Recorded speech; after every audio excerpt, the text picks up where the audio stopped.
سجدة سجدة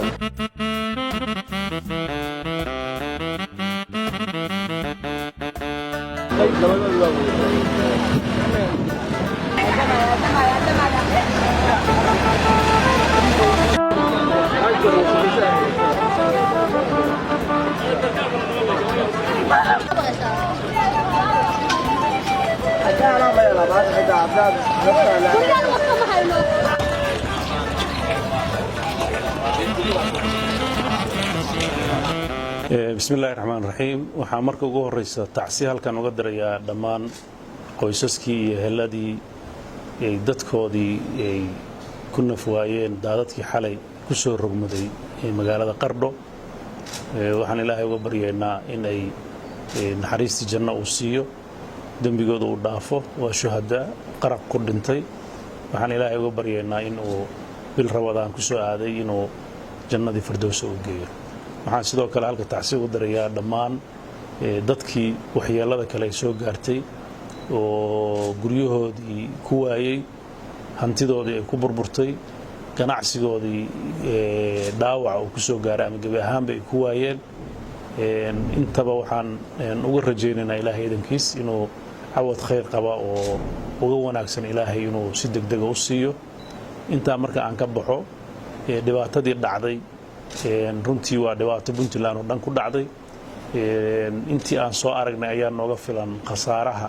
inta uu gaarsiisan yahay naf iyo maal iyo mood intaba wuu ahaa dawladda Puntland waxay rajaynaynaa in ay kaalinta ay kala gudboon ay qaadan doonto waxaan bulshadeena dhibaatada soo gaartay ugu baaqaynaa inay istijiyaan wixii dhacay ay maaragtay Ilaahay xaqiisa ay ka ahaatay ku kalsoonaadaan dawladooda sida u garab taagan tahay waxaan sidoo kale dadka kale ee reer Puntland ugu baaqaynaa inay ka qayb qaataan gurmadka dadkaas waxyeeladu gaartay oo dhammaan gabi ahaan hantidoodii ku burburtay naftoodii ku waayay guryahoodii ay ku burbureen dawladda Puntland waxa ay qabatay gudiyo degdeg ah oo isugu jira gudiyo samata bixinta degdeg ah sameynaya oo ah dadkii barakacay sidii ugu heli lahaay guryo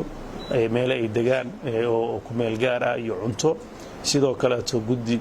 ka shaqeeya sidii meelihii biyuhu ay xireen sidii loo furi lahaa sidii loogu guuleysan lahaa in khasaare kale uusan dhicin iyo haddii uu yimaado sidii loo badbaadin lahaa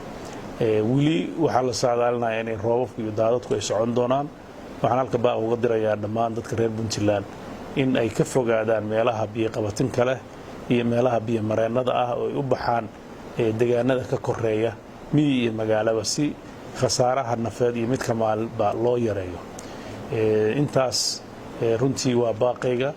sidoo kale waxaan u baaqayaa dawladda federaalka iyo hay'adaha caalamiga iyo cid kasta oo runtii marxaladan mudan inay gacan ka geysato in ay gacan ka geysato waxaan aad ugu rajo weynahay haddii Ilaahay idan ka dhigo in marxaladan laga gudbi doono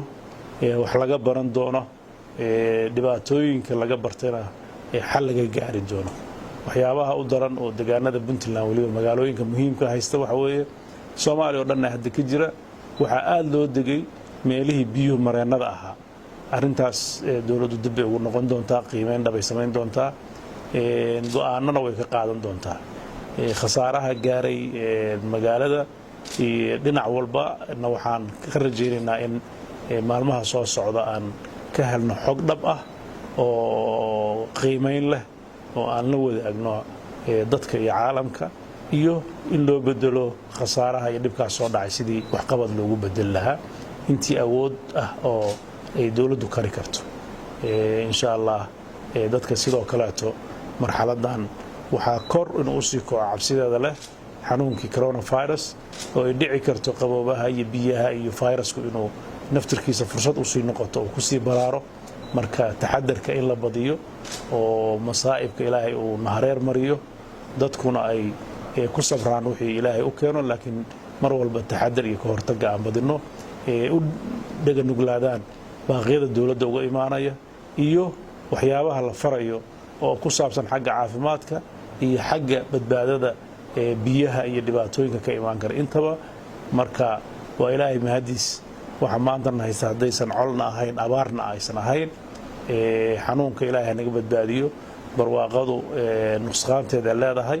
laakiin ilaahay idinkiisa waxaan rajaynaynaa waxa ay dadka tartay iyo dunyadu inay ka badnaan doonto intaas ayaan ku soo gabagabeynayaa waad mahadsantiin wassalaamu calaykum warahmatullahi